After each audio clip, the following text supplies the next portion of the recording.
২ নং মধুহাটি ইউনিয়নে বাংলাদেশ জামায়াতে ইসলামীর কেন্দ্র ঘোষিত প্রোগ্রাম সাংগঠনিক ও বায়তুল-মাল পক্ষ পালন করা হয় ২৬শে জুন বাজার গোপালপুর জামে মসজিদে। প্রধান অতিথি হিসেবে উপস্থিত ছিলেন বাংলাদেশ জামায়াতে ইসলামী ঝিনাইদহ সদর থানার সংগ্রামী আমির ড. মোহাম্মদ হাবিবুর রহমান। বিশেষ অতিথি হিসেবে উপস্থিত ছিলেন ঝিনাইদহ সদর থানার নায়েবে আমির মোহাম্মদ আবু হানিফ। এছাড়া উপস্থিত ছিলেন মোহাম্মদ আনিসুর রহমান, ড. মোহাম্মদ আকবর হোসেন।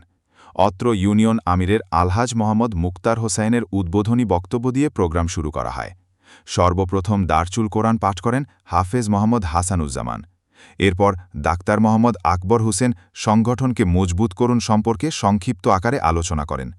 এরপর প্রধান অতিথি ড. মোহাম্মদ হাবিবুর রহমান আলোচনা করেন।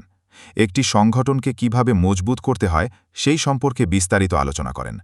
তিনি এক বিরল ইতিহাস করেন। তিনি হাদিসের জিবরিল আলোচনা করার পর পারস্পরিক কন্ট্যাক্ট করার জন্য সকলকে মসজিদের ভিতরে উপস্থান করতে বলেন। তিনি নিজেও যুব জামায়াতে সেক্রেটারি হাসিবুল সহ আরও অনেকের সাথে ব্যক্তিগত কন্ট্যাক্ট নেন এবং বাইতুল-মাল বৃদ্ধি করেন। ব্যক্তিগত কন্ট্যাক্ট হয়ে যাওয়ার পর তিনি সংক্ষিপ্ত আকারে বক্তব্য প্রদান করেন, যে বক্তব্য সহযোগী ও কর্মীরা গভীর মনোযোগ দিয়ে শ্রবণ করেন। দ্বীন ইসলাম বিজয়ের ইতিহাস সহ বদর যুদ্ধের কাহিনী কর্মীদের সম্মুখে সুললিত কণ্ঠে উপস্থাপন করেন। আসর নামাজ শেষ করে তিনি বাংলাদেশ ইসলামী ছাত্র শিবিরের আরেকটি সভায় উপস্থিত হন ড. মোহাম্মদ হাবিবুর রহমান। তিনি ছাত্রদের মাঝে নিজেদের মান উন্নয়নের জন্য কোরআন, হাদিস সহ ইসলামী সাহিত্য পাঠ করার আহ্বান জানান। তিনি স্পেন বিজয়ের মূল নায়ক তারিক বিন জিয়াদের ইতিহাস তুলে ধরেন।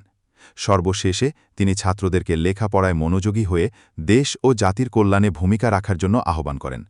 এরপর প্রোগ্রাম সমাপ্ত হয়।